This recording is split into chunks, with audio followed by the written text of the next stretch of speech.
Você já acordou e antes mesmo de abrir os olhos, sentiu que algo estava errado? Que o mundo ao redor tinha mudado durante a noite sem aviso, sem permissão. Em setembro de 1859, bilhões de pessoas fizeram exatamente isso. Abriram os olhos. E o céu estava em chamas. Não era incêndio, não era guerra. Era o Sol. E ele havia acabado de lançar contra a Terra a maior tempestade eletromagnética já registrada na história humana. Chamamos esse evento de Evento Carrington. E nos próximos minutos você vai entender por que cientistas de todo o mundo perdem o sono pensando nele até hoje. Para entender o que aconteceu, você precisa entender com o que estamos lidando. O Sol não é apenas uma bola de fogo distante. É um reator nuclear de 2 trilhões de toneladas em constante instabilidade. A cada segundo, o Sol libera mais energia do que toda a humanidade consumiu em toda a sua existência combinada. E às vezes, essa energia vem em nossa direção. No dia 1º de setembro de 1859, um astrônomo britânico chamado Richard Carrington observava manchas solares através de seu telescópio. O que ele viu a seguir mudaria a ciência para sempre. De repente, 2 pontos de luz branca intensíssima apareceram sobre as manchas solares. Em menos de 5 minutos, ficaram tão brilhantes que ele precisou desviar os olhos. Carrington correu para chamar uma testemunha. Quando voltou, os pontos já haviam desaparecido. Mas o que havia partido do Sol naquele instante já estava a caminho da Terra. Viajando a quase 3.000 km por segundo, uma nuvem de plasma magnetizado do tamanho de 20 planetas Terra cruzou o espaço interplanetário em 18 horas. Normalmente essa viagem leva 3 a 4 dias. Desta vez, levou menos de 18 horas. O campo magnético da Terra simplesmente não teve tempo de reagir. Era a madrugada de 2 de setembro de 1859, e então o mundo acordou para algo que nenhum ser humano vivo havia testemunhado. O céu inteiro começou a arder. Fazendeiros no Colorado acordaram às 3 da manhã pensando que era o amanhecer. Começaram a preparar café, a cozinhar. O céu estava tão claro que pássaros começaram a cantar. Em Cuba, em El Salvador, em pontos tão próximos do Equador quanto a Jamaica, as auroras apareceram. Isso não deveria ser possível. Nunca havia acontecido na memória de ninguém. Mas o espetáculo visual era apenas o espetáculo superficial. O que estava acontecendo abaixo, na infraestrutura da civilização daquela época, era muito mais perturbador. Os telégrafos eram a internet do século XIX, a espinha dorsal da comunicação global. E naquela noite, eles enlouqueceram completamente. Operadores foram eletrocutados ao tocar nos equipamentos. Alguns receberam choques tão fortes que foram lançados para longe de suas mesas.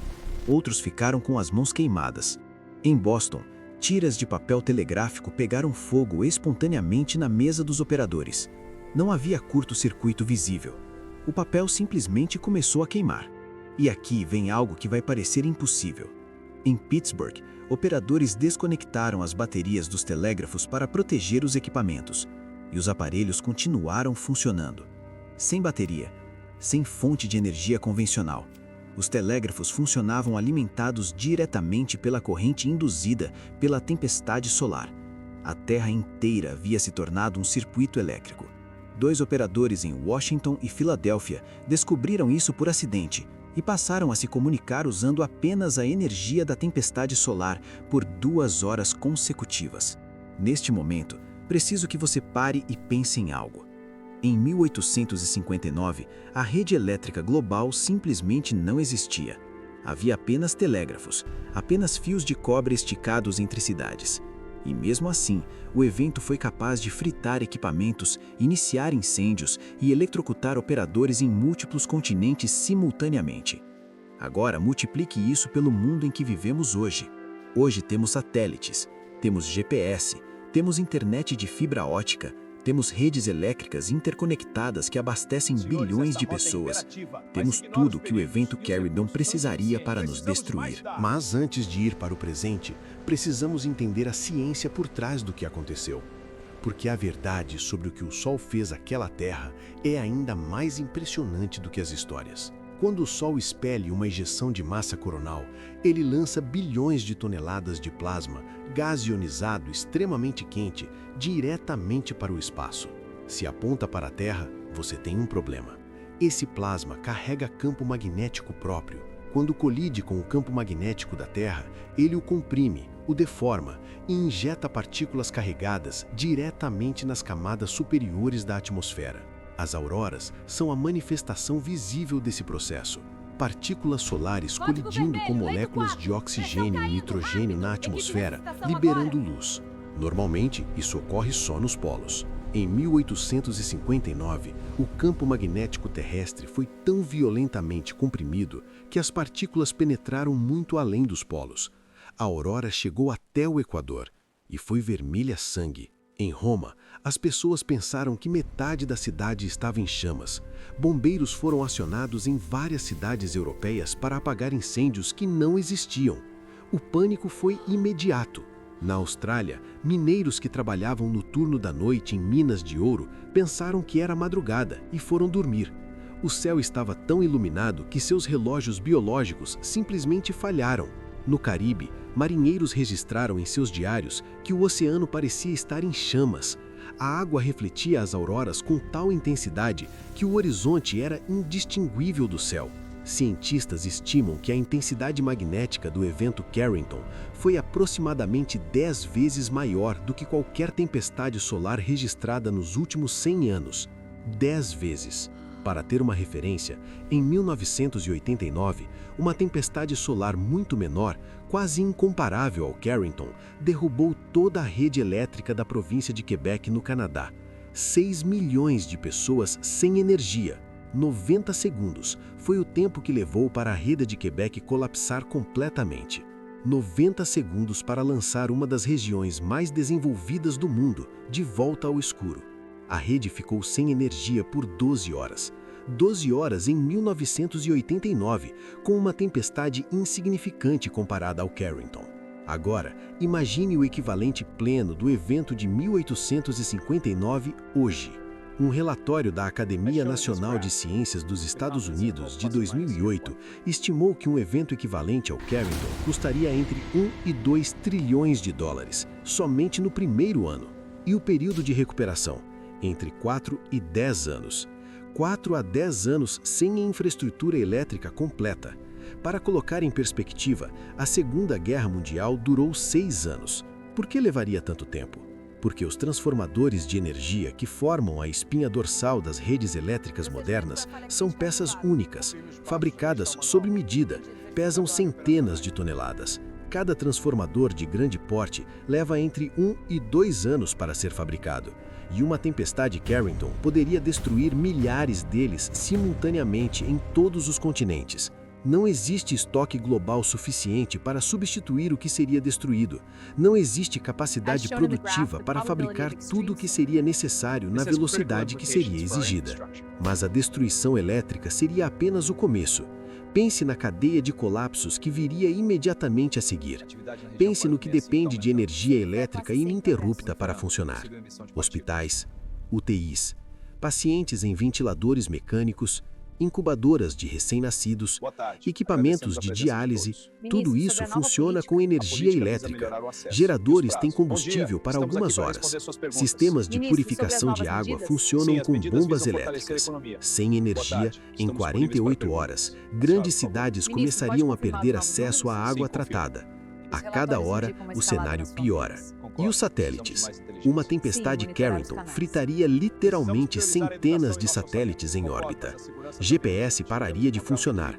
A aviação comercial perderia a navegação de precisão global.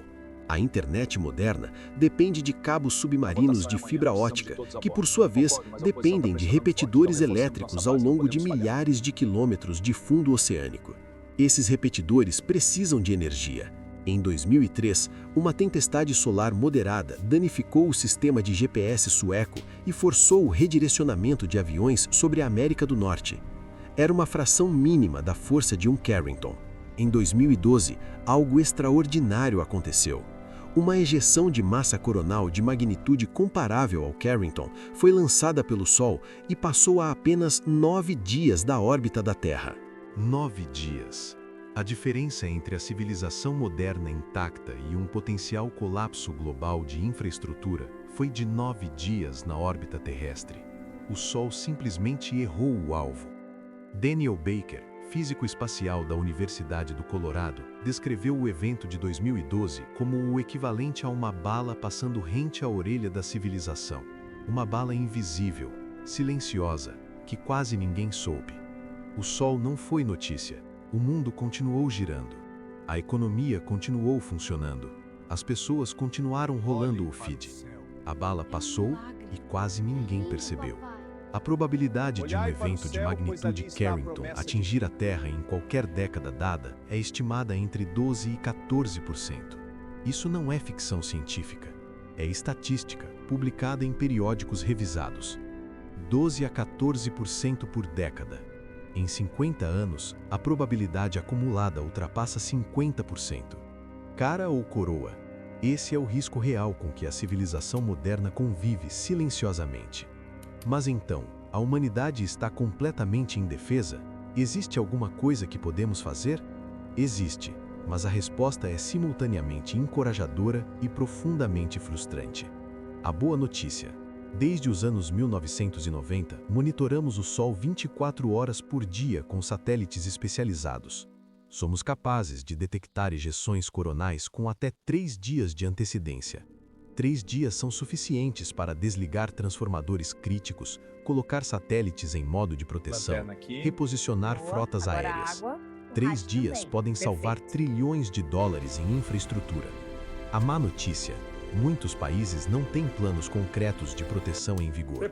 Muitas redes elétricas não possuem sistemas de blindagem eletromagnética. O conhecimento existe, a preparação nem tanto. E aqui está a camada mais sombria desse problema. Algumas das nações mais vulneráveis são exatamente aquelas com as redes elétricas mais antigas e menos preparadas para a blindagem eletromagnética. Voltemos a 1859 por um momento, porque há um detalhe dessa história que a maioria das pessoas nunca ouviu, e ele muda completamente a forma como você vai enxergar o evento. A tempestade de setembro de 1859 não foi um evento único. Na noite anterior, um evento menor já havia perturbado os telégrafos, e os operadores já estavam com os nervos à flor da pele. Quando o impacto principal chegou horas depois, muitos operadores estavam exaustos de uma noite inteira tentando manter os sistemas funcionando. O Carrington chegou sobre gente já dobrada. Richard Carrington, o astrônomo que testemunhou o lampejo solar no dia 1º, entendeu na hora que havia visto algo histórico. Mas a comunidade científica demorou décadas para aceitar que o Sol podia fazer isso. A ideia de que uma explosão na superfície do Sol poderia causar efeitos físicos imediatos na Terra era considerada absurda por muitos cientistas da época. O Sol estava tão longe, como poderia? Levou décadas de observações acumuladas, o desenvolvimento da física do plasma e a era espacial para provar o que Carrington intuiu naquele setembro de 1859. O Sol e a Terra estão conectados. Hoje chamamos essa conexão de clima espacial. É uma área de ciência que monitora a atividade solar e seus efeitos sobre a Terra e a tecnologia humana. É tão importante quanto a meteorologia convencional. E o clima espacial está melhorando. Não permanentemente, mas em ciclos. O Sol passa por ciclos de atividade de aproximadamente 11 anos, e o próximo pico de atividade solar estava previsto para ocorrer precisamente agora. O ciclo solar 25, que teve seu pico previsto para meados desta década, surpreendeu cientistas sendo mais intenso do que o esperado. O Sol está mais ativo do que os modelos previam. Em maio de 2024, uma série de tempestades solares geomagnéticas produziu auroras visíveis na Flórida, no Texas e até em partes do Brasil. O maior evento em 2 décadas. Um aviso disfarçado de espetáculo. Pessoas em todo o mundo postaram fotos, comentários extasiados, beleza rara em lugares que nunca viram a aurora. Ninguém parou para pensar que aquilo era um ensaio geral do que o Sol pode fazer. Aquelas auroras de 2024 foram causadas por uma tempestade classe X, a mais intensa categoria, mas ainda assim muito inferior à força de 1859. O que vimos em 2024 foi 1/10 do Carrington. Agora imagine a aurora de 2024 multiplicada por 10. Imagine cada satélite em órbita sofrendo sobrecarga de radiação simultânea. Imagine a rede elétrica de cada continente começando a falhar em cascata.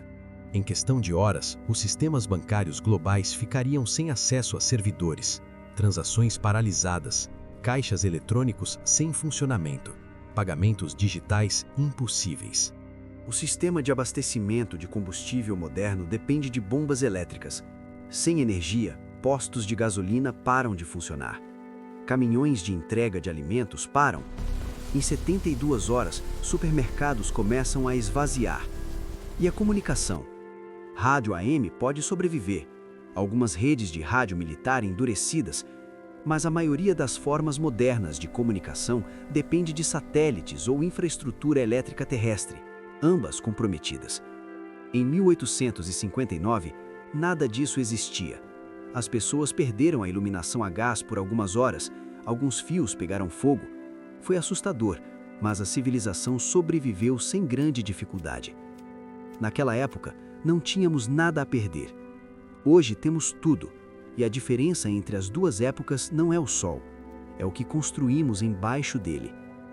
Pense nos trens e metrôs modernos, controlados por sistemas digitais dependentes de GPS e energia contínua. Uma falha elétrica coordenada poderia travar trens em túneis, em pontes, em meio a viagens. Usinas nucleares possuem sistemas de segurança redundantes, mas esses sistemas também dependem de energia, e se a rede elétrica externa falhar por período prolongado, os geradores diesel têm autonomia limitada. Não estou prevendo catástrofe nuclear. Estou apontando que cada sistema de segurança moderno é construído para lidar com falhas localizadas, não com falha global simultânea. A civilização moderna é uma rede de dependências encadeadas. Quando uma cai, puxa a próxima, e a próxima puxa a seguinte. É o que engenheiros chamam de falha em cascata. É exatamente o que um Carrington provocaria. Há uma pergunta que você provavelmente está fazendo agora. Se esse risco é tão real, por que não ouvimos sobre ele? Por que os governos não falam mais sobre isso? Parte da resposta é que os governos sabem. Agências espaciais como NASA e ESA investem somas consideráveis em monitoramento solar. O problema não é falta de conhecimento, é falta de urgência política. Proteger as redes elétricas de um evento extremo exigiria investimento de centenas de bilhões de dólares globalmente. É difícil vender isso politicamente, especialmente para algo que pode não acontecer durante o mandato de ninguém. É o clássico problema da tragédia do horizonte. Investimos no problema imediato, no visível, no eleitoralmente rentável. O sol espera, a probabilidade acumula e o relógio avança. Mas há razões para não cair no desespero. Desde 2008, o Congresso americano aprovou legislações específicas sobre proteção de infraestrutura elétrica contra eventos solares extremos. É um começo. O Reino Unido incluiu tempestades solares severas em seu Registro Nacional de Riscos. A União Europeia desenvolveu protocolos de alerta de clima espacial. O problema está sendo levado a sério, lentamente, mas está. Tecnologias de proteção existem, supressores de sobretensão avançados, blindagem de Faraday para equipamentos críticos, protocolos de desligamento preventivo. O conhecimento está disponível, o que falta é vontade coordenada. Enquanto isso, o Sol continua seu trabalho, impassível, indiferente, gerando energia equivalente a bilhões de bombas nucleares por segundo, como faz há 4 bilhões e meio de anos. Esse é talvez o elemento mais humilhante dessa história.